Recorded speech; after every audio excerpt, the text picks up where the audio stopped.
এই দিল্লি না ঢাকা, দিল্লি না ঢাকা, দিল্লি না ঢাকা, আমার দেশ তোমার দেশ, আমার দেশ তোমার দেশ, আমার দেশ তোমার দেশ।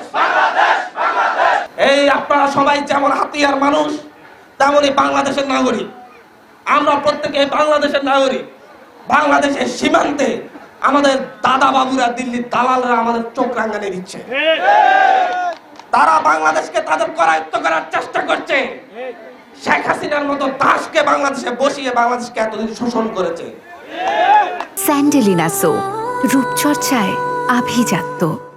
এখন যখন তাদের দাস, এদেশের দেশপ্রেমী মানুষরা যখন তাদের সেই দাসকে, তাদের সেই গোলামকে এদেশ থেকে বিতাড়িত করেছে, তখন তাদের গায়ে জ্বালা ধরেছে। তারা দেখাতে চাচ্ছে এদেশের মানুষ হিন্দুদের সাথে খারাপ আচরণ করতেছে, হিন্দুদের উপর হামলা করতেছে।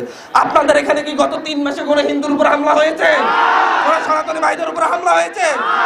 আরে ভাই, বাংলাদেশে আমরা তো একই টেবিলে খাওয়া দাওয়া করি, হিন্দু মুসলিম প্রত্যেকে। আমরা তো একই বাড়িতে একই বিয়ের দাওয়াতে সকলে একসাথে যাতায়াত করি। আমাদের মধ্যে সাম্প্রদায়িক সম্প্রীতি নাই, সেটা নাকি ভারতে আছে। যে ভারতের গুজরাটে বাবরি মসজিদ ভেঙে মন্দির করেছে, তারা আমাদেরকে সাম্প্রদায়িক শিক্ষা দিতে।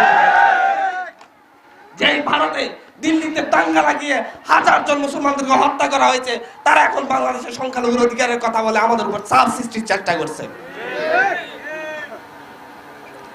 কিন্তু এই বাংলাদেশের মানুষ, আলেম ওলামা, এদেশের সাধারণ মানুষ প্রত্যেকে একসাথে মিলেমিশে হিন্দু, মুসলিম, বৌদ্ধ, খ্রিস্টান একসাথে দীর্ঘ সময় ধরে বসবাস করে আসছে। যারা এই কিছুক্ষণ আগে একজন বলল, একজন হিন্দু ভাই রাস্তার ধারে ঘর করেছে, সেই ঘর ভেঙে দিয়েছে আওয়ামী লীগ নেতা। কিন্তু তারা এই দোষ দেয় আলেম ওলামার উপর, তারা এই দোষ দেয় এই দেশের মানুষের উপর। তাদের দাসেরা এই দেশে বিশৃঙ্খলা সৃষ্টি করে, তারা এটাকে অপপ্রচার চালিয়ে আমাদের দেশের সম্মান ক্ষুণ্ণ করার চেষ্টা করে। তারা মনে করে ফ্যাসিস্ট হাসিনাকে আরেকবার তারা এই দেশে ফিরিয়ে আনতে পারবে। এই দেশের মানুষ যদি সেদিন 5ই আগস্ট শেখ হাসিনাকে পেত, তাহলে শেখ হাসিনার শাড়িরও চিহ্ন খুঁজে পেত না।